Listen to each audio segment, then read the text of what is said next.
Hello and welcome to today's episode, ladies and gentlemen. Adam and I are in the same room together today, which is exciting. One of the first times. Lovely tea. Adam's got his tea. So today it's just going to be two blokes in a room talking about love. Our feelings. Our feelings and love, and our thoughts on love and all of the good stuff in life. Because what's life without love? So we're going to get to that, but first, Adam has had some exciting stuff going on in the creation realm, and we're going to dive into that.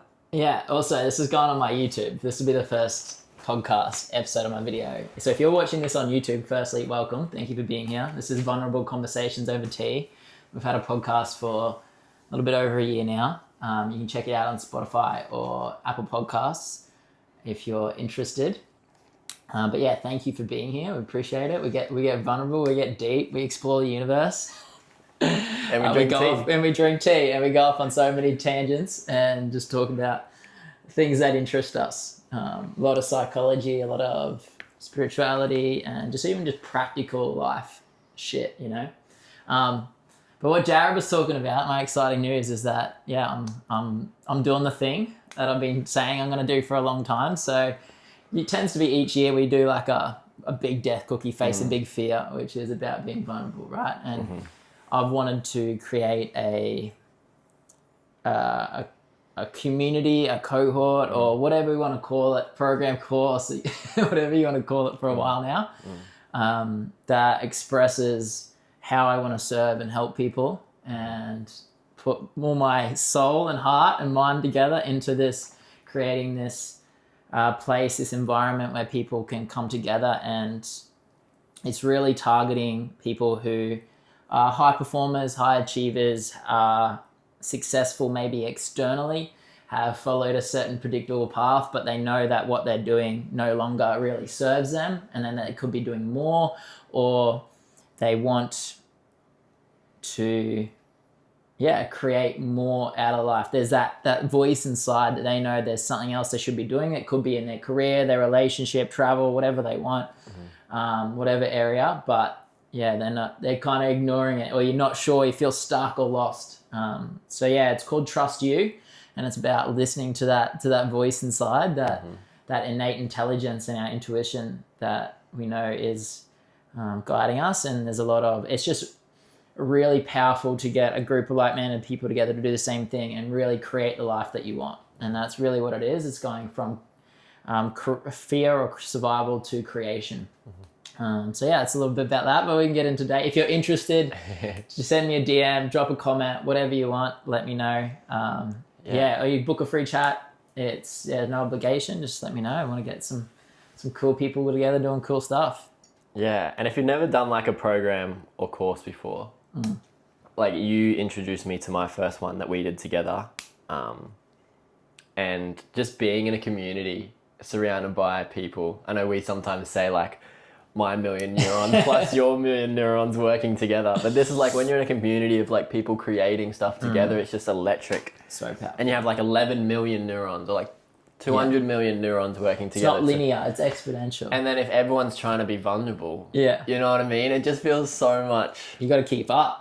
Yeah, you got to do the thing. Yeah, okay, you got to do the thing. Yeah. But also it's just a bit safer as well. I don't know. It's like it is. It is like there's a powerful energy, man. That's co-create. I'm obsessed with co-creation. I've probably spent like 15K on these courses in the last 2 years now. And my life has been infinitely better for it. Like I'd never regret a cent.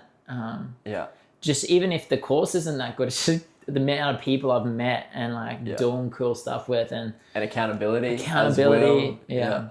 So put your neurons together. I'm not a guru. I'm not some wise person, but I do know that if there's some things that we can really do, and the power of co-creation is one of the most powerful things I've ever been a part of. So yeah, and you know how it makes you feel. Exactly. I just want to create that, you know? Yeah, lovely. But I've got an English brekkie tea today. We can dive into our conversation. You want to talk about love? I don't know why you want to do that, but... It's funny, I've got a little bit of a... we'll be diving into love today. We'll be talking about love and like our ideas on love and how we feel around it and where it fits into our society at the moment. But initially, I don't know if you remember, but like so me and Adam's relationship has been off and on. I would say off for the first 24 years of our life. And then recently we've connected, right, and done the pod and everything, and it's wonderful. But when we first started talking, we used to just call before it was a podcast, we just used to, call once every couple of weeks, and we just have a incredibly deep chat. Just randomly, we'd maybe talk 5 minutes. That's why we started this, didn't we? Yeah. We were just already having these chats. Well, we may as well record them, right? Yeah. They're incredible. The people need to hear this. Yeah. People need to know. People need to know. And we'd start off by talking about like 5 minutes about footy. And then we'd be generic conversations. Yeah, the Lions played well last night. But what do you think about love? Yeah. And I remember. Do you think we're real? Do we exist? Yeah. What is the universe? Like Charlie Cameron's goal last night. Oh, yeah. Are we in a simulation? Yeah. Yeah. And one of the first ones, I don't know if you remember this, but one of our first topics that we talked about was love on those phone calls. Oh, Wonderful. I don't remember. You do remember? No. You don't remember? I don't remember. I remember just a few, I think I was kind of focusing on it. I'd read a book about, all about love, Bell Hooks by Bell Hooks. And you'd done some stuff and I was like, it was a synchronicity, right? It lined up and we're both talking about love. So now it's been probably like a year and a half. I'd love to revisit the topic. Finally. I needed a break after talking about it. Yeah, once a year max. Yeah, it's pretty fitting, bro. I've been on a bit of a journey this year. Yeah. My whole idea of what love is has changed. Yeah. Yeah, completely agree. So I can talk about this all day. Yeah. I'm excited. Hell yeah. And we will. So I might just start by asking you, what does love feel like?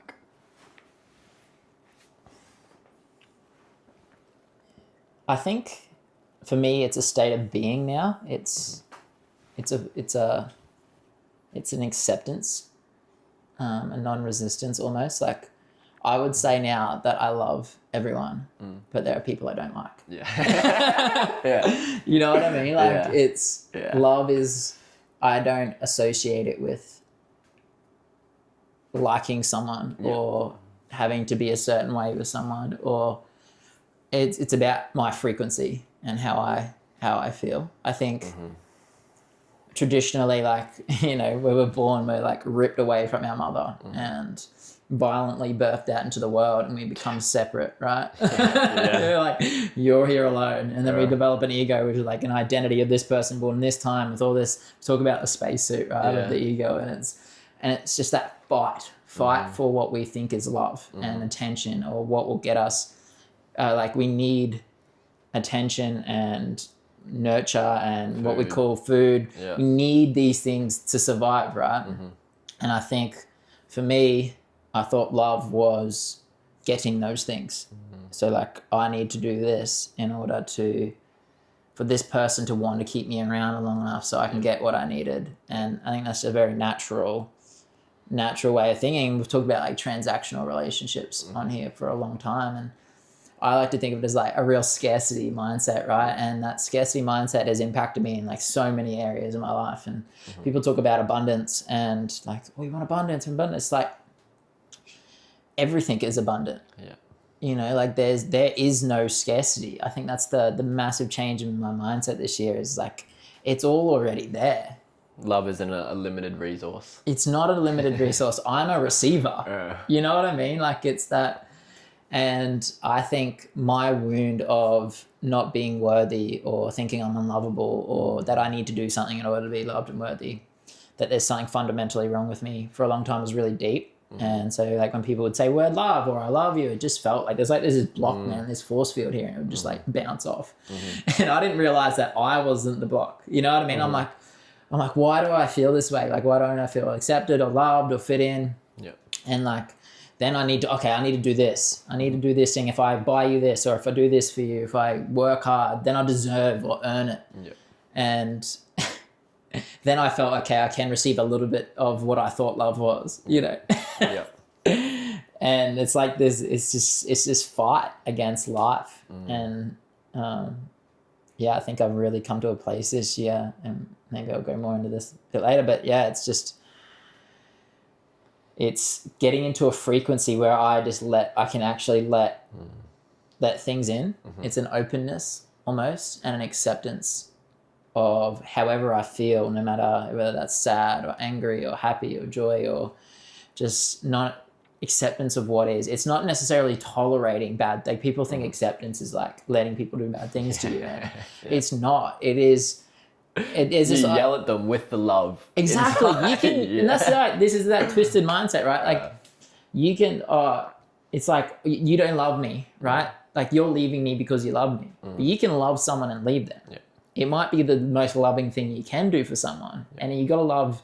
Like, if you're in that state of love, you won't take anything that they're doing personally, because you understand that that's just what they're going through at the moment. Yeah. And like, it's all love. It's not personal. It's not an attack. But you can have your boundaries because you are loved. You know, there's nothing you need. You don't need to stay in that relationship because you are loved. But I think people get this idea. They think if I already have everything, I'm already loved, then I'm not going to do anything. You know, but it's actually the opposite. It's going from acting from I need this to get loved to I am loved, and then I act from love. Yeah. Which has just completely changed my life. Yeah. Changing that scarcity to you already have it. I already have it. You know, and I'm not saying that's an easy thing to get to. Like, there's so many unconscious, like that I've talked about, like the prison, right? Like the unconscious beliefs, the beliefs that we're not aware of, blind spots that are blocking it. Like, there was so many for me. Like, I didn't realize that I had this belief that I was seeing the world through a lens of I'm not wanted. So I'd walk into a room and think there was a threat. Yeah. You know, like I would interpret your actions or anyone's actions as a threat. Yeah. You know what I mean? Even though it's not the case, it was coming from me. And I think people don't realize is like, it's frequency first. Like, it's us first. We're the receiver. We're the ones that interpret the world through a lens. Yeah. It's all already there. But yeah, we just got to receive just change your view. Yeah, that's incredible. I think I'm a bit further behind on the love evolution. That's okay. That you've gotten, Yeah, I flip-flop, bro, all the time. I'm not sad, I'm perfect, or this is like, but I do experience moments of that now. Nice. That's beautiful. Yeah. But I have, in recent years, brought a lot of awareness to this, I think, which is the first step. In a lot of things, just like getting aware of how you act and your feelings towards love, and just like the, you know, how you said, like the receiving of love and stuff. Just being aware of how uncomfortable that can be. Bro, it's the most vulnerable thing in the world to receive. How crazy is that? Like, it's tore me open. Yeah. And I can, so I'm going to talk to you in terms of real, like romantic love, because I think that's just the easiest to talk about in our society. But with feeling, right? And when I, so something that I've experienced in romantically involved relationships is, and when that love starts to come in, is just like a seriously uncomfortable feeling. You know what I mean? Like it's like I can describe it, like it's like a weight and a fire in my chest. Right? Wow. It's like, this intrigues me. Yeah, like it's actually uncomfortable. Like, it's like being claustrophobic or something, right? Yeah. Like it's like, or like you're drowning. Yeah, or like not really drowning, but like a fly landing on your face. And so obviously annoying. you shoo it away, right? But like, How you sit with that. yeah. Sometimes in meditation, it's like, how can I last as long as I last with this fly on my face? I'm like, proper. And that's it. I found myself in that situation so many times now. I'm just like, because you get a few choices, right? You can obviously ignore it. You can quite easily distract yourself from that feeling. You can avoid it. You can, start to separate. You can push some space with whatever is making you feel that feeling. When you see someone, you get that feeling, you obviously don't want to see that person, right? Do you want to dive into this? We can dive into this. we are. Cool. That's vulnerable, bro. Yeah. Of course, you gotta be. So Do you think that's love? see, this is the thing. So my current idea of love Yeah. how do you say it? Relation or connects. What's the expectation you feel in that moment when you feel that feeling? But in my head, right? So you feel a feeling, right? You stomach swells, anxiety, fear, right? Or Excitement. You get a light tingle throughout your body, joy, happiness, right? When I feel that feeling, I think it goes to my brain, and my brain thinks, love and bad. Yeah, wow. They're like the two interpretations of that feeling. Yeah. Wow. Which makes sense in my head, right? Like if someone just... So what's your definition of love then? Like because it's not love that's bad, right? Yeah. But what you're perceiving And love it's my to interpretation of what love is. What does love mean? What does that look like? If you love someone, what does that mean? Yeah, it means, I think in growing up with movies and stuff, it means intensity and it means grandeur, what kind of stuff, It means sacrificing Jared for... means you have to be someone else. The relationship, yeah. It means Jared dying, for... Which is counterintuitive to the person that's trying to give you love because they're loving you for you, and now you got to feel like you got to be someone else. Totally, yeah, exactly. And I've done like a lot of work on that, and in newer relationships, I can maintain the sense of self a lot better. Yeah. But still, that's more of an intellectual thing than it is. Yeah, a feeling. Feeling. Yeah. So what's that language like? Surrounding. That fear, like, do you have different thoughts? Like, not just love bad, but what are some thoughts there? Love bad. I'm sure that's not exactly. It's intellectual, Jared. Yeah. If you really go to that place and feel it, it's like what? There's obviously probably a memory there, maybe. Or... Yeah, it's preserve. The stories that come out to me is that I need to be single to be happy. And that kind of, or I need to be independent is a big one. I need to be in control. Yeah. I can't have other people rely on me. And I can't rely on other people. There we go. Yeah. Yeah. Some commitment. Yeah, definitely. Which is What do you feel like the statement "I'm alone"? I'm alone feels true at times. But it also doesn't feel very scary. Safe, yeah. Yeah. What does it feel to be alone? Yeah, when you're in it, definitely lonely. But it's funny, the grass is always greener in that circumstance, isn't it? Yeah.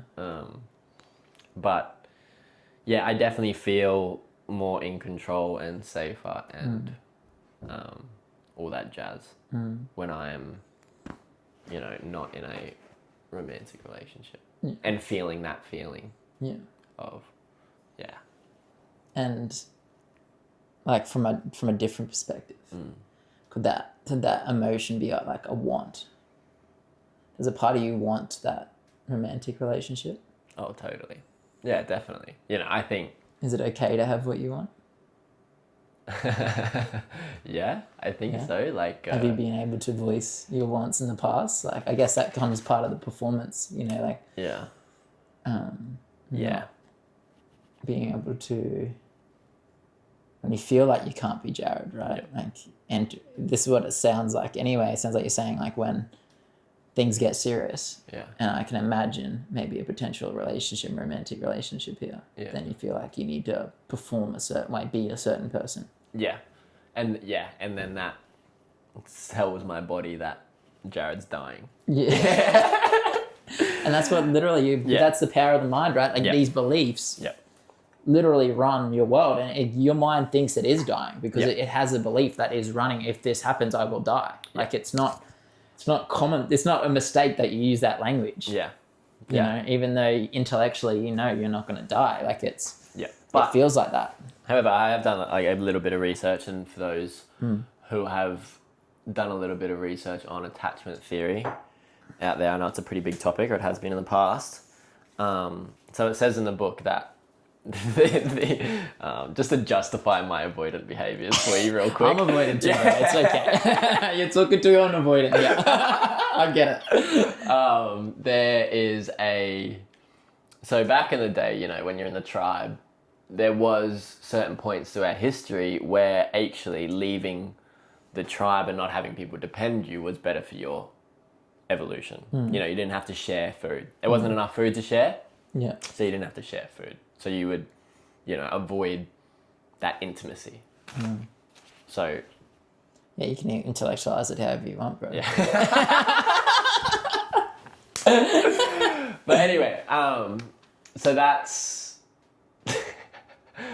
the... I think the thing here is like the avoidant, Joe Hudson talks about this too. It's like the golden algorithm, the avoidant nature. So you in relationships, that feeling, right? Yeah. You get leads to a thought, I'm going to die. Yeah.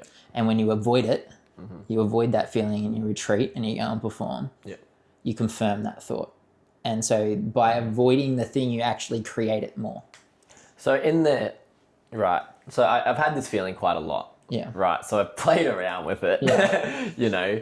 So, and there was a long time there in my early 20s where all that was in my head was just push to it. You know. There's a difference between pushing and sitting, though. Yeah, I completely agree. And but I think the pushing through has led me to now the awareness around it. And, you know, instead of just, you know, that was like step one. So do you think there's something wrong with you?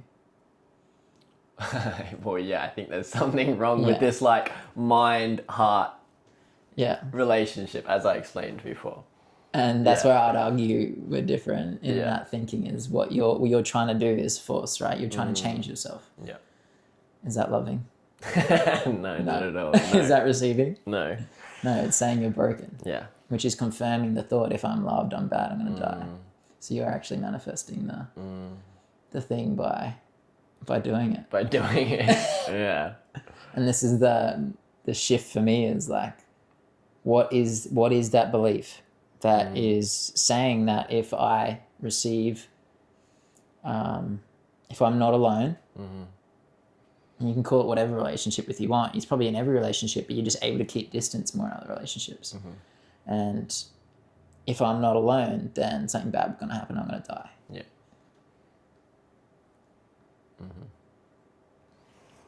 And I would say instead of trying to fix that, I would say we dissolve that belief. Yeah. And I know you're big on... You're not broken.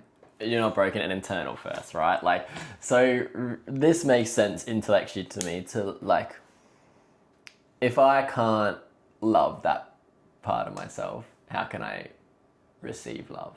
You know what I mean? Like, so it's like love is like a manifestation. Yeah. You know, So Adesanya has a book called The Core Wound of Unworthiness, which I've just read. Yeah. And Adesanya. so you're not alone. Every human has this unworthiness. And like that block, right? Like it's I need to deserve or earn, or I need to be like, you're literally saying I need to be this person before I can receive this. Yeah. You know what I mean? Like there's this block here between, you know, what that thing means to you. You're interpreting it through a lens, whatever it is. Yeah. And then there's this performance, right? Which then makes you feel like not good, you know? Yeah. Because I need to be someone else. I intellectually know it, right? Like I feel the feeling and my mind says bad love. And I'm just like, and there's layers to this. Yeah. But at its real core is like the core wound of unworthiness, which is the Western wound, which is Adam and Eve, you know, at the Garden of Eden, eating the apple, the forbidden fruit. We are bad. There's something wrong with us. The original sin. The original sin. And this is the difference between the Western and Eastern culture is we believe we're separate. You know, it is, at the end of the day, it's a separateness. Yeah. And he has a beautiful way of talking about it. Fair enough, we think we're separate, right? Like, Yeah. you described the baby thing before, being Yeah. like thrust into this world, being hungry and thirsty. Yeah. But Eastern traditions will teach you that, Yeah. you know, we're not separate, whereas even Western Christianity and everything is all about, you know, power and dominance and, you know, or the way that we've experienced it, not saying the Bible is or whatever, but the way we experienced religion growing up was about authority and punishment. Yeah, and Like, suppression. sin, you were wrong. Like, your feelings are wrong. You know, like the confusion around my body and my sexuality and my appearance for so long was it's fucked up, right? Like, no one teaches you any of this stuff. That's the suppression, right? Yeah, like so much suppression. And like and I'm still so much on this journey, man. Like I flip-flop back all the time to unworthiness in every moment. Like even today, like there's many instances where I'm like, try to censor myself. And it's that self-betrayal, right? Like, we don't consciously do it though. Yeah. But in that moment, you're saying self-betrayal. Like when you say like, I've got to be someone else, that's essentially self-betrayal, right? Like, you're denying that part of you. Yeah.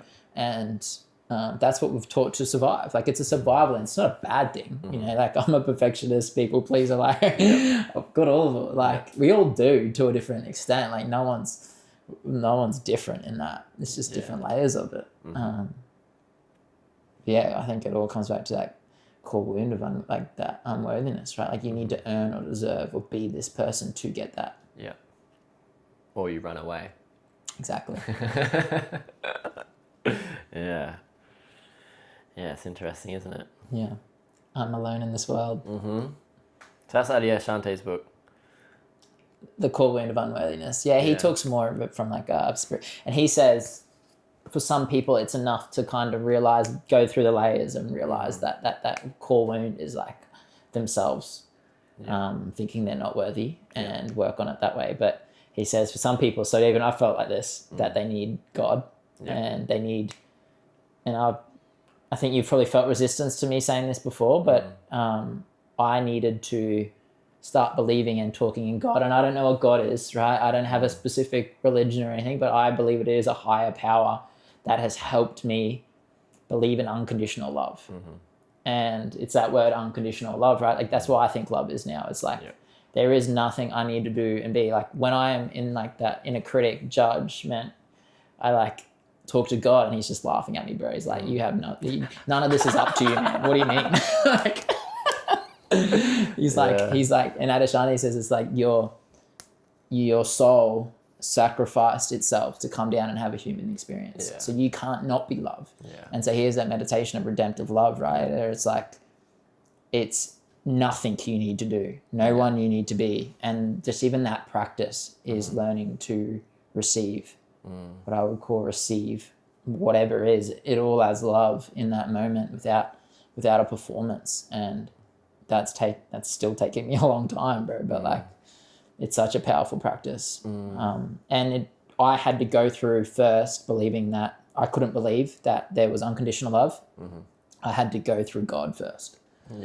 Before I could receive that in the real world or this world. Yeah. The idea of God is so messed though, right? Like, even just now, just thinking like praying, like me praying to God, like, oh God, please let me receive love. You know what I mean? And then God just being like, or like being like, yeah, okay. Or like God being like, this is love. You know, like that, and that's the disconnect. Like, that's like me thinking that I have to ask God already says things aren't perfect and that he made things wrong. Or like, you know what I mean? Like, you know, and that's the cool thing about God, like giving that.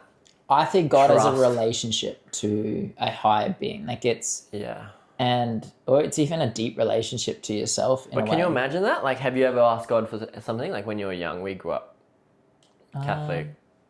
I remember asking God for superpowers like every fucking night, bro. Did you get them? No. You do have them. Yeah. True. Maybe it worked. Voice is a superpower, bro. Like, it's all interpretation, man. Yeah. Like, imagine he's laughing up there going, I've given you all superpowers. You know, one of my favorite stories You is can like, literally digest food. yeah, the pursuit of happiness, Yeah. right? Like, have you, Yeah. and Will Smith's son, have you heard me say this story? You probably have. Maybe. But he tells this joke. He's like, Yeah. there's the fisherman and he's drowning. His boat's sunk Yeah. and he's drowning, but he believes in God. Yeah. He's in the middle of the ocean. He says, he's praying to God. He said, please God, please God, save me. And a fisherman comes past in his boat and he's like, oh, do you need help?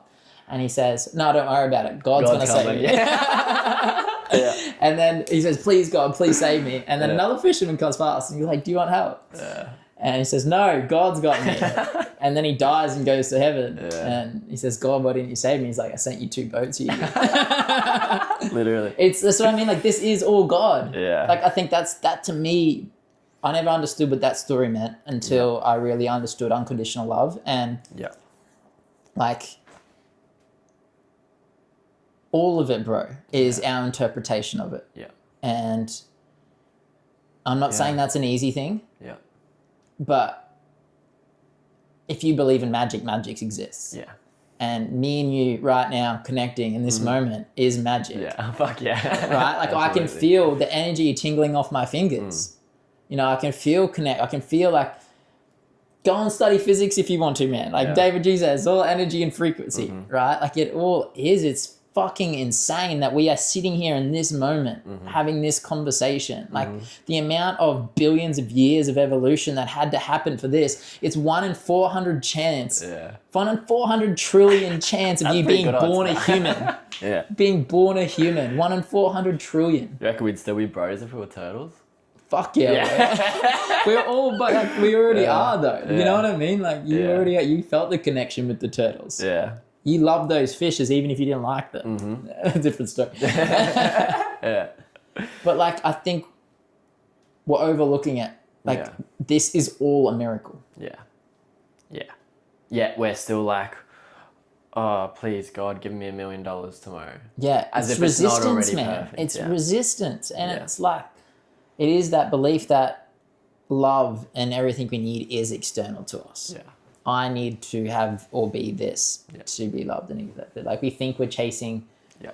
fame and status and stuff. We're just chasing love, bro. Literally. And peace and freedom. Yeah. Which comes from within. It's all within. Yeah. But then, like, it's not that we think that, oh, okay, we look within, that means we don't do it. We sit here and meditate and do nothing. I think that's the wrong interpretation.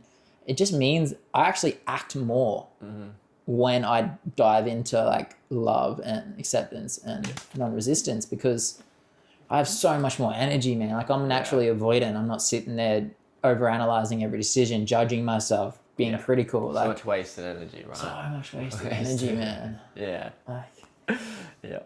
I'm not saying it's easy to get out of that, but it's possible. Yeah, and it's flow Yeah. and it's beautiful. You need to do trust you, my cohort. I do.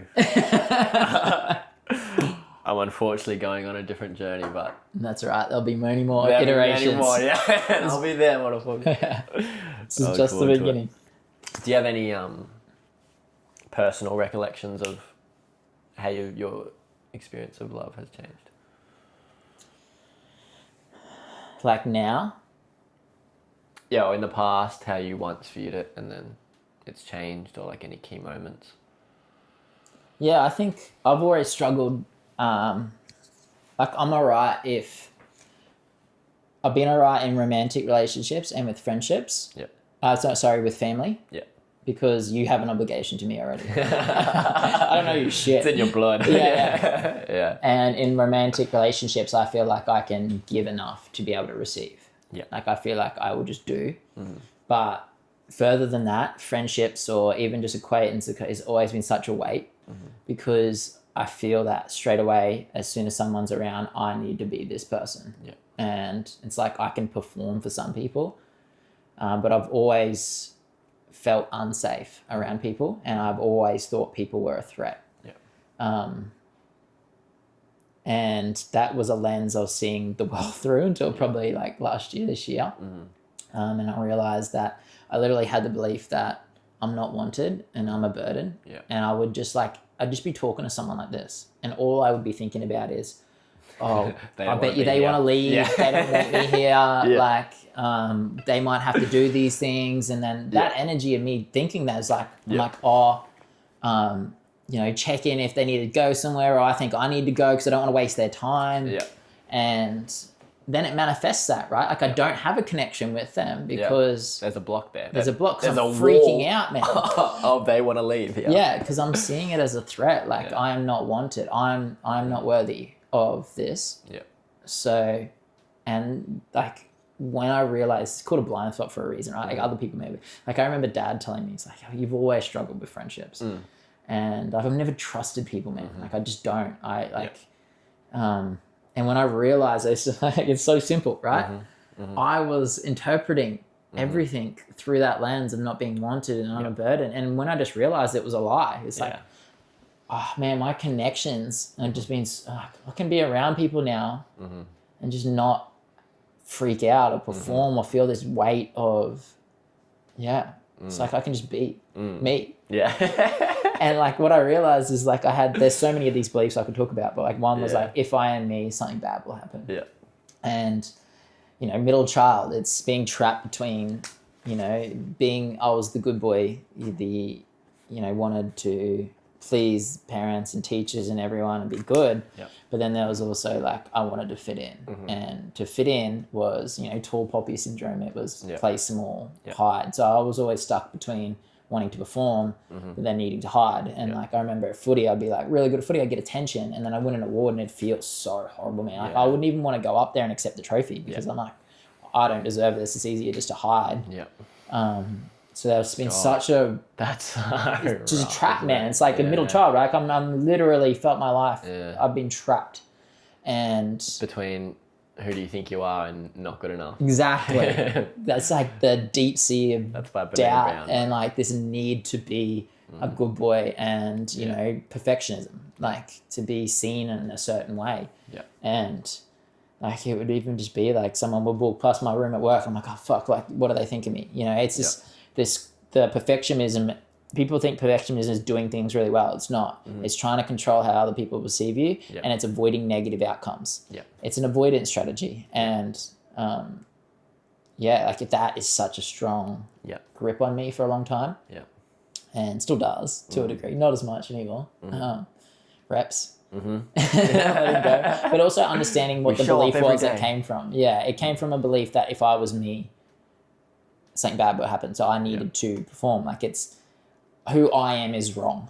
Was the belief. How does this ring to you? Being me is selfish. I would probably say being me is, for a long time I thought it was dangerous. It's unsafe. I would say.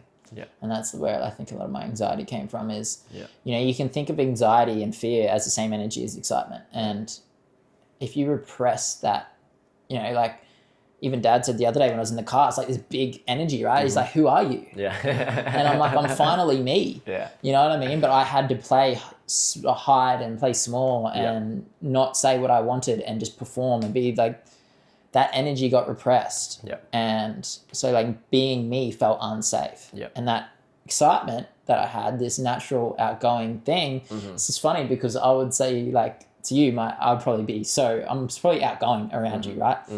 Around like my whole life I've been called shy and like an introvert. But then around some people that I feel safe around, I'm the fucking opposite. You know, like it's just unsafe to be me, I would say. Yeah, something bad would happen. Yeah.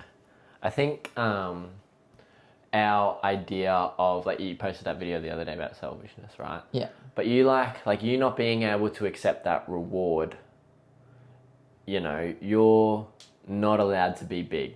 You know what I mean? Which is... self-preservation. Yeah, self-preservation. And that's like... but in a scenario where you were happy receiving that reward, I think in our Western society would be seen as like selfish in the head, right? Like that cocky. Cocky. Do you think that's like a common perception? It's tall poppy syndrome. It's literally got a name for it. And like Australia and a lot of, so I don't think it's as prevalent in the US, you know, like they're all like growing up, like be as big as you can, you know, big personalities. But in a lot of countries it is like, but religion uses that, I think, a lot. Yeah. But in your story, right, like you have stopped censoring yourself. You have stopped, you have let this atom come out, which is inherently selfish. But I think that's a good thing. You know what I mean? say- Like, Ram Dass always says, like, the best thing you can do for everyone else is work on yourself. 100%. You know what I mean? And, Yeah. and that's like, inherently, like, I have to believe that, like, people at our core are, like, good. Yeah. You know what I mean? I even heard like the Dalai Lama said that the difference between Western and Eastern meditation is Western meditation meditates to feel better and be a certain way. In Eastern meditation, we meditate to be better for other people. Yeah. Not to even be better, to serve other people. So, yeah. And that's the simple shift, right? Like in Western, it's about us. We need to feel, it's all self-centered. Yeah. And I would say me focusing on serving others might appear, I don't even think that anymore. I don't. I genuinely don't. Because I look at other people who are expressing themselves and I fucking love it. Yeah. And if that triggers me, it shows me that they're doing something that I'm not willing to do. Yeah. Which actually motivates me. Yeah. You know, like I think it's a lie now. Growing up, it's definitely true in schools and when there's like, you know, that psychological demographic is like, we did that in Eric's course, it was like that psychological framework of the stages. It's like that age demographic where you do go through like where your group is, your like pick your group, pick your poison, and you literally have to form and fit in. Yeah. That's where it's like so prevalent. Yeah. But I feel like now it's not. Like people like in especially these cohorts, man, like it's like, come put yourself, like if that you feel like that, come put yourself around people who don't believe that. Yeah. You know what I mean? Like just so environment is so important to frequency, because otherwise you go back to that time when it was true. Yeah. And we're the ones interpreting it without even people saying it to us, right? Yeah. Totally get it. I agree. But I think now, like, me not receiving it is more selfish. It's more arrogant, really. That's the like, thing, I right? think, Like, I think... who am I to deny other people's opinions? Yeah. You know what I mean? It's me saying that, no, you're wrong, and I am the one that's not worthy. I know me, right? Yeah. Like, I know it's a survival strategy, Yeah. but it's me denying reality. And this is why I like God. It's like, yeah. it's not up to me, man. Yeah. People have their own innate power. Yeah. You are innately powerful. I have, like, me trying to control how you perceive me and be like, no, I don't deserve that, is denying your power. And that's what I see now. It's like, Yeah. Which is why selfishness can be a really good thing. yeah, and in the courage to just be disliked, they talk about like the differentiating of responsibilities. Yeah. It's not my responsibility for you to decide who I am. Yeah. Or like, I'm just a memory to you, right? Yeah. Like, that's all I am in your head. Yeah. All I am in my head is a thought. Yeah. You know what I mean? Like, Yeah. to think that we can control other people's, and we should be able to, is crazy. It's crazy. But that's what survival is. It's all trying to manipulate what other people think of us to survive. Yeah. As if we can. Yeah, as if we can. And that's why God's helped me as well, because it's not up to me, man. I give up my need to grip and to cling. It's like gripping to water, right? Yeah. We think it's an illusion. There's nothing there. Yeah. Gripping to water. Yeah. I'm like, when I get like real tense sometimes, I'm like, bro, stop trying to grab it. What are you doing, man? That's rivers as well, right? Like you're like swimming against the tide or swimming against the But current. every river you stand in is like, you'll never stand in the same river twice, because the river will be different because it moves, and you'll be a different person. You'll be a different person, yeah. In every moment. Yeah. Like, why are we so resistant to it all? Like, it's all a fucking miracle, man. Yeah. You denying that moment. You trying to say that I am broken. Who do you think you are? You think you're God? Yeah. Who are you to decide that? You Yeah, know I what think mean? I'm Like, right and he's wrong. Exactly. Yeah. But even if you don't believe in God, it's billions of years of evolution. You know what I mean? Like, I then don't soul think we journey get as well. how little we know and what's going on, and how, like... Yeah. And And we like can't comprehend that. But something like, right, I want to be selfish. Or I... What do you think is selfish, though? And this is Joe Hudson talked about it. If anyone wants to like learn about your inner world, go look at Joe Hudson, because he articulates, he says, and this is what I mean, if you learn that it's not okay to want things Yeah. growing up, Yeah. like I did, Yeah. it is so uncomfortable Yeah. to be big and own your wants. Yeah. Yeah, which is where selfishness comes in as like a pickaxe So if I and say to breaks that you, shit down. you are selfish, Yeah. how does that feel? I agree. And I want to be, you know, and I want to align with that But truth. what does that mean for you? If you're selfish, what are you doing? Putting myself first. Is that selfish? No, and that's what I mean. You know, like our idea of selfish is wrong. Yes. Selfish is actually, I think, a good thing. Yes. So do you feel if I say to you, Jared, that was selfish what you did?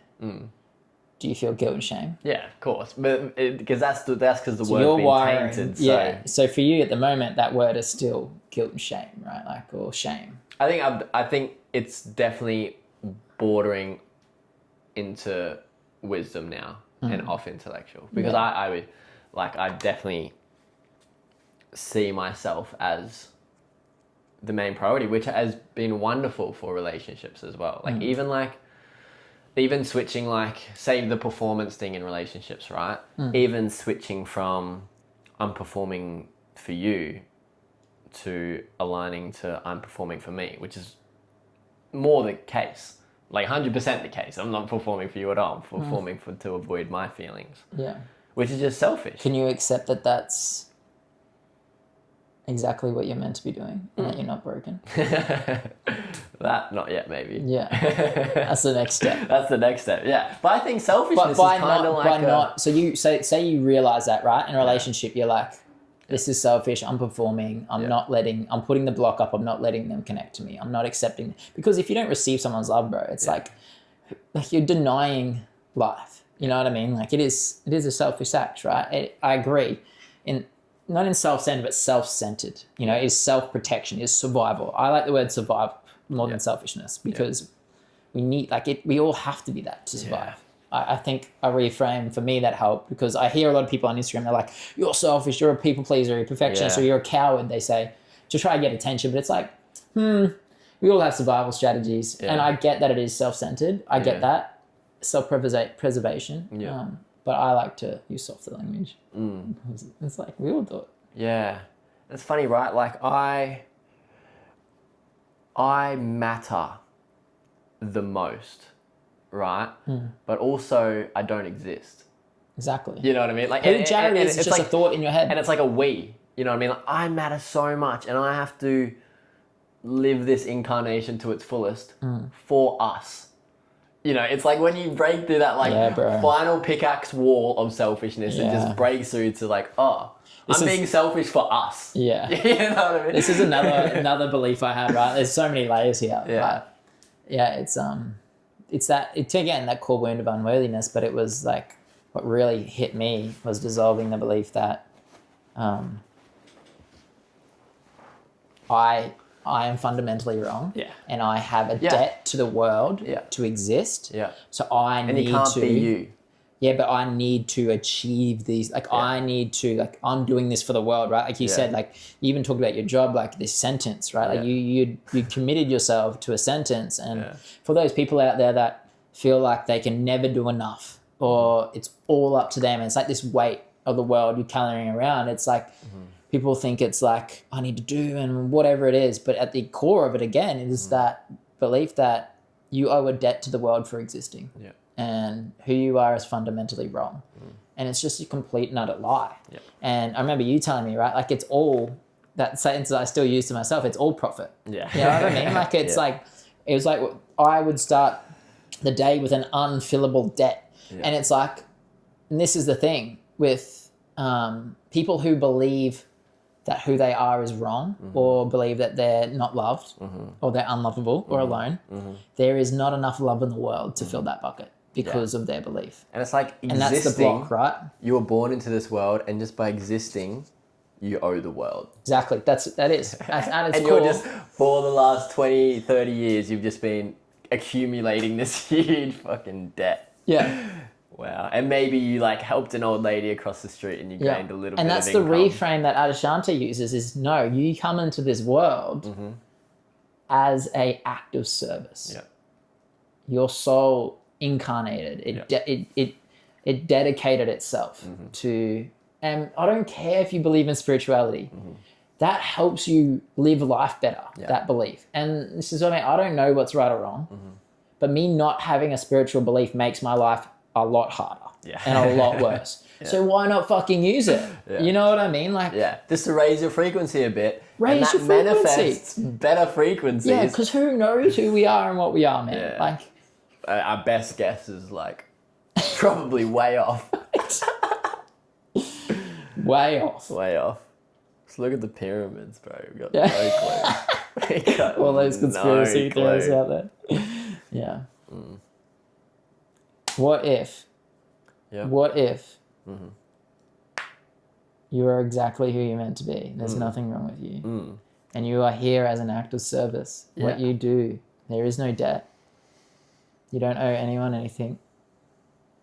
We probably won't get to the point of there's nothing you need to do to be loved. We won't go that far yet. Yeah. That's a huge step. Yeah. But I feel like time and like this is inevitable really helps me there. And that I have really... Yeah, it's giving up that to a higher power, right? Yeah. Yeah. And it's stopped living in the past or the future. Like it's just this moment happening right now, you know, I can't change it because I can't move my hand from here to here. You know what I mean? It's always there. Yeah. You can't change And that helps when you're conscious, right? But like you go into that. But that's the goal. You have to like live life 100% conscious. That, you know, I know it sounds dumb, but that's... I started an Instagram page called The Quest for Enlightenment when I was 19. I abandoned that after 2 years. Yeah. But like, I don't know. That's not my quest anymore. I'm not giving it up to... So what, you're trying to make habitual Adam more... I think it's avoidant. Aligned with... I think we can rewire our brain. Yeah. I think there's the prison that we live in of our thoughts that drive our unconscious beliefs, like Carl Jung, Sigmund Freud, the unconscious. Yeah. Go and research it if you aren't. Yeah. Controls our lives. Like we call it fate. What's it saying? But why can't you be conscious in every single moment? Because it's just not how we've evolved as humans to be sustainable, right? Like energy-wise, we're not meant to. Why does it cost energy to be conscious? It does, man. Are you... Otherwise we would though. You know what I mean? Like why are you arguing with evolution? Like we are subconsciously programmed. Like 95% of the time we're just repeating behaviors. No, but like I think evolutionary wise we've gone down that route of unconscious ego. You know, because we needed to back in the day, but now we don't. We have so much freed up energy, and where this energy is going is into anxiety and fear and all that. But like, I believe that we can be 100% conscious. Yeah, I don't know. I'm not arguing with when evolution, you're, bro. when you're It's just conscious, not up to right? me. When you're conscious, when you're meditating or whatever, are you like, oh my god, I just ran a fucking marathon, bro? Is that how you feel like after meditating? All right. Or do you feel you do an experiment. Yeah. All right. Yeah. You get to 100% consciousness all the time for me, and then you can do it. I'm just saying that's the goal. Otherwise, but is that again denying reality? Like, why are you fighting? But that's not That's how not presence, man. Consciousness works, and you know that. Like, it's not a, oh, I should have been conscious in that moment. You know, it's a presence. It's a presence. Yeah. It's an acceptance. I've always said, man, if I can bottle up a feeling and give it to the world and solve all the world's problems, it would be that. And acceptance helps a lot because consciousness then isn't such a chore. You know what I mean? It's like if I'm conscious, then I have to live by these set of rules or some shit, right? And that's where acceptance, and that's why there's always two, you know, acceptance and consciousness, or like awareness and acceptance. They're like the big ones, right? They're like two pillars working with each other. You can't have one without the other. But it's by consciousness, do you mean like you're choosing where your attention is in each moment? I think presence, not necessarily choosing. That's where acceptance. I would say presence is like your you're sitting in the plane of awareness. So you're an observer, you're the watcher. Yeah. And I think that creates much better flow of energy through the body. But I think like, for me, like just letting myself go into autopilot and just being like, letting it go and being me, whatever that comes out And then what happens? Is in a form of expression of this, of this soul incarnation. Like it's the ego's idea that there is anything else. Yep. You know what I mean? Like it's not, Yep. it's all expression. Yep. Yeah. But like, I'm not saying changing that, but just like be aware that you're watching YouTube or be aware that you're doom scrolling, right? But that's just the judgment. And this is, I still think it's this idea first that like, I need to not do this to be this. If you loved yourself in that moment and fully received that you were watching YouTube and you accepted it all, you are so much more likely to then go sit somewhere else and just watch the birds. Like, and then become like really get into presence. But I think consciousness. But when you judge yourself, yeah, that is the ego. Like that's the definition of unconscious. That's the inner critic, man. Yeah, yeah. And that's what I'm saying. That consciousness of acceptance and love is what I aspire to be in every moment. Yeah. Right? Yeah. Otherwise, how are you doing that? Practice. By doing something, right? I'm saying it's the opposite. We stop resisting.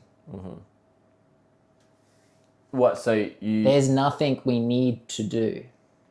So you're okay just living the rest but of your again, life I think it's this idea. Are you, so I think it's this idea that if we do nothing, yeah. So if we accept everything as it is, yeah, and we not fight, that we won't do something. Yeah. I'm saying that's a lie. Yeah. When Agreed. you get into complete acceptance and non-resistance, yeah, you just do things without blocks. You just don't think about it. Yeah. But are you aware that you're doing these things? Are you present while you're doing these things? Yeah, to varying degrees. Yeah, I agree.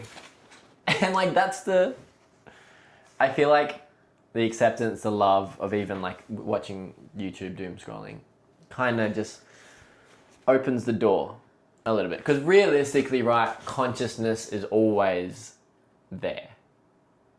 Right? It's not like I think of it as like not attention. like the projector turns off or something. Attention is a spotlight. It's not like experience turns off for the watcher, the observer, right? It's just like an awareness in our mind that there is an observer there. Yeah, I think of different planes, right? Like you've got the ego plane, which is when you're we're probably in it right now, having this discussion. Definitely. And then you can get onto the soul plane, which is you're with the observer. You're aware of your awareness. I can like be aware of my hands right now. I'm aware that I'm talking right now. And then there's the watcher of the watcher, which is like complete state of presence. But it's not like you're not doing anything while you're in the watcher of the watcher. You know, the ego still functions. But so this is what Shante says, and he says the differentiation is there's, yes, the ego's functioning, because you're aware of the awareness, there is no identity anymore, because the ego is in the ego plane, right? And when you're watching the ego, you're still something watching the ego. But when you watch the watcher, there is no identity anymore. There is no Jared. Like you see Jared as a thought. Yeah. Yeah. And your attention can be on thoughts. It could be on feeling your body. It can only be in one place at one time. Yeah. But when you're watching your awareness, which is every place, it's like there is nobody anymore. Yeah. All right, we're going too deep. We'll cut it there. But we can continue this afterwards. Because I genuinely believe that you can be conscious 100% of the time. That's my belief, and that's. I love that, and I don't know. I don't really have a perspective on that. I don't think. I feel like acceptance opens the door for that. You know, because you're right. Sometimes when you become aware of what you're doing, the judge can come in. But that's just another layer of what you're doing. You know what I mean? Awareness, right? Doing, critic. Yeah, I just think it's all good in theory, right? And then you got to go out and live your life. And yeah, you can go to India for 7 months and meditate. But then I'm talking to the barista, and I see myself ordering the coffee. Yeah, it's cool. And I'm like, what? Yeah. And then I'm having a conversation, and you just have like a slight second of where you're like, experience the absurdity of the fucking moment. Yeah. And it's like just a second ago, I caught myself like thinking about like how I look sitting here at the moment on the thing. And I caught myself and I had a little smile. Shit. You know, yeah. And like, so that's a little bit of awareness, you know, a little taste. And I think it's beautiful. I don't know if I'd want to be in that. I don't know if that's possible for me in this lifetime. I'm not saying it's not possible. But I agree. But it's not up to me. And I mean, like, well, I'm not going to concern myself with things that... Consciousness isn't a doer, you know? It's like a... That's why the way I see the world now is like when I still go into ego. I'm still like, oh, what are people thinking of me right now? Okay. But do they like all me? the time? Yeah, all the time. It's not saying I'm above any of that, right? Yeah. But when I am having, like, my frequency is in presence and stillness. It's like, and I really think about it. It's I don't think about a future or the past anymore. Yeah, like it's. You know, I wrote something the other day. It was like, I was just like, I was judging, like I wanted things to be a certain way. And then I was just staring at the concrete and I was like, it's beautiful. You know what I mean? Like I have been denying its beauty for just thinking concrete is ugly for how long? But do you see how consciousness seeps its way into... It depends what you mean. What do you mean by consciousness? I keep getting like, I don't know. I get confused. So you brought some awareness around the ego. Right, and then the ego started staring at the concrete and admiring its beauty. It's not, you know, I would say I was in a different state of... See, I think the ego different still state of awareness. The ego's never offline. No, but thought is real. Yeah. And the ego is in thought, right? Yeah. I can put my attention on sight. Or I can put my attention on... Your attention's a spotlight. It can only be on one thing at a time. And this is the power of, like, if you're caught in thought, just, you know, go outside and look or smell or... You know, because we're always doing it. It's just that we don't realize how strong our smell is because we don't use that sense enough and our attention isn't on enough. Yeah. It's just that our attention is so much on our thoughts all the time that we don't realize that we can put our attention on other things. Yeah. So that's attention's always there. Plane of awareness is always there. Yeah. Like it doesn't go away. And I think when I realize that, I'm like, oh, thought is real. It's just not true. Yeah. And I can move my attention somewhere else. What if consciousness is that knowing that you can move your awareness through intention? Yeah, okay. Does that work? Yeah, like the observer, you're saying. Yeah. I would call that like soul plane. I just kind of call that like my plane of awareness. Yeah. See, I see awareness as of the realm, physical realm, right? And it's either watching thoughts or it's watching... I'd call that attention. So I'd go attention and then awareness. Okay. Like focus where you're... And then just like the third layer is like the watcher of the watcher, which is just like complete... There is no... It's not even a thing. Like it doesn't have an identity because there's no thought there. Yep. All right, this has been great. Yeah. Let's wrap it up. Wrap it up. Love ya. Love ya. This has been great. Yeah, it's been great. This is our first one. I hope you enjoyed. Drop a comment, like, subscribe. Yeah, let us know what you think about love. Yeah. It's a great topic.